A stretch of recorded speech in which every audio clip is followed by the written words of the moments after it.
We've all heard the news by now. After 7 years, Sixers coach Brett Brown has been fired by the franchise. Now, guys, this is a coach who has led the Sixers from the very beginning of the process. I'm talking about when they were winning like 10 games in a season.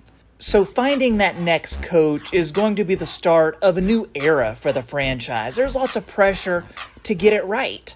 Add to that, this new coach will be coming into a roster that is pretty disjointed. I mean, come on, they just got swept in the playoffs. In today's video, I'm going to give you some head coaching candidates that I think the Sixers should look at hiring. I'll tell you the pros and cons of each one, and if they'd be a right fit for the Sixers.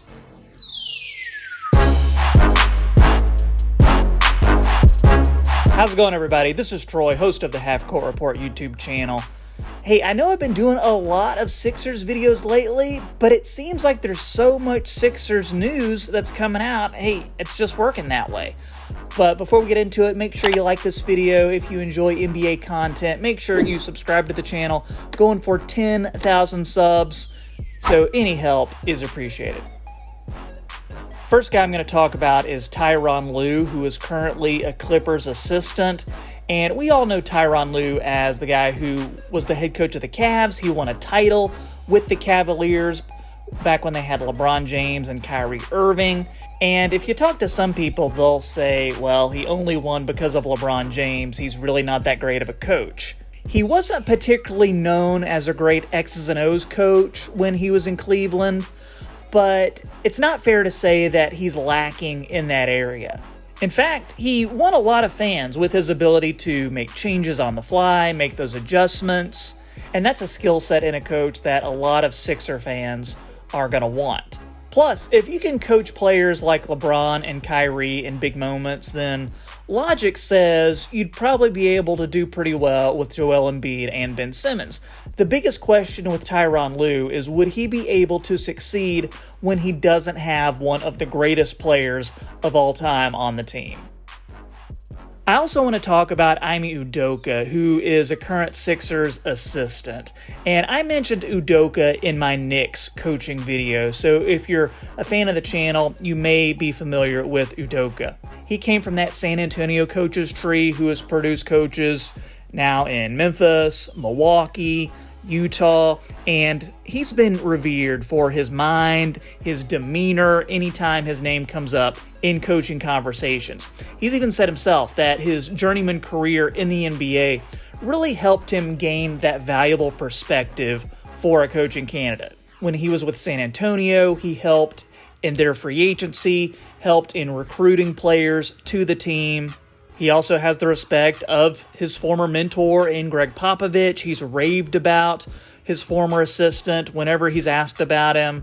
And I think that's invaluable when you're becoming a head coach, is learning under Popovich. You have to ask yourself, though, Philly looks like it wants to do a complete regime change. So are you really going to hire the assistant of the coach who you just fired and expect results that are much different? Wright, who's the head coach at Villanova, is also a name that's being thrown around. And all the Philly fans watching, you know all about Wright and Villanova. He's been a fixture in Philly hoops for about 20 years, and he's even brought Villanova a couple national championships as well. When you look at Wright, you see a guy who, as a college coach, was ahead of the curve on play style, small ball, a perimeter-heavy offense. Not to mention, he has consistently improved lower-ranked prospects to the point that his program is able to compete year in and year out. So you think maybe he could do the same for up-and-coming NBA players too. He's a guy that a lot of local fans would be comfortable with, so there wouldn't have to be really selling the hire to the franchise. Questions surrounding Wright, though, are, would he really want to leave a successful Villanova program to take on a Sixers team that is really trying to find its way? And we've seen it before. College coaches don't always have the best track record when they're going to the pros. Not every college to the pros coach is Brad Stevens. Sometimes you're going to get John Beilein. I want to bring up Kenny Atkinson too. He was dismissed as the Nets coach earlier this year, and he brings to the table the reputation as a guy who can really build a team. He's a thinking man's coach. He can really set the tone, especially for a young team. He's generally a nice guy, but don't get that twisted. He's going to get after players. He's going to make his players better. He's going to challenge them day in and day out. And sometimes, I think as we saw with Brooklyn, that was kind of to his detriment. One thing about Kenny Atkinson, I think it's possible he could roll out a system that would have some familiarity with the Sixers players because he played that similar offense in Brooklyn. But at the same time, I think he could update that style to fit the Sixers offense. It could end up being a more aggressive version of Brett Brown, and that could be the right play. On the other hand, though, would he end up having the same issues with Philly as he had in Brooklyn?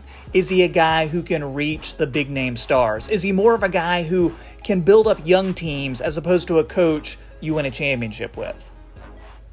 Let's also talk about Dave Joerger, who most recently coached with the Sacramento Kings. He's also a former coach of the Memphis Grizzlies, and he has an abundance of coaching experience. When he came out of college, he took a job with the Dakota Wizards, which were a G League team at the time, eventually led them to a championship in the G League. He had about 24 players called up to the NBA during his stretch with the Dakota Wizards too. So as he was rising up the ranks as an assistant for the Grizzlies, he really helped to give them their defensive identity and really helped to improve the team too. Joerger's biggest issues have been with management in both his stops in Memphis and in Sacramento. Players, by most accounts, seem to like him, but can he get along with people in the front office? Maybe he wasn't the only person at fault in his disagreements with management, but there has to be concern from the Sixers on that end. Adaptability is going to be a major piece with Dave Joerger. Can he adapt his coaching style, and can he adapt his personality to fit with yet another NBA team?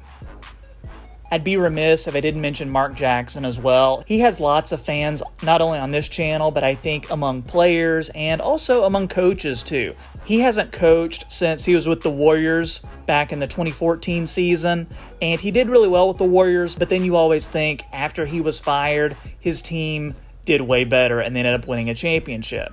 The same can be said for Jason Kidd too, who I think is also a guy that the Sixers will take a look at. Currently, he's an assistant with the Lakers, but we all remember him with Milwaukee, especially when Giannis was really coming into his own. That Bucks team made the playoffs. They were very successful, but after Jason Kidd was fired, Mike Budenholzer comes in, and now the Bucks are one of the best teams in the league. So there's lots of questions with him as well.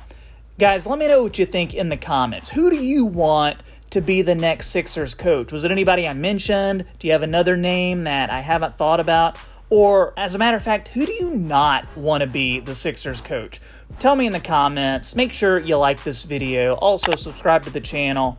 Doing new videos several times a week. Thanks so much for watching. This is Troy with the Half Court Report, and I'll see you next time.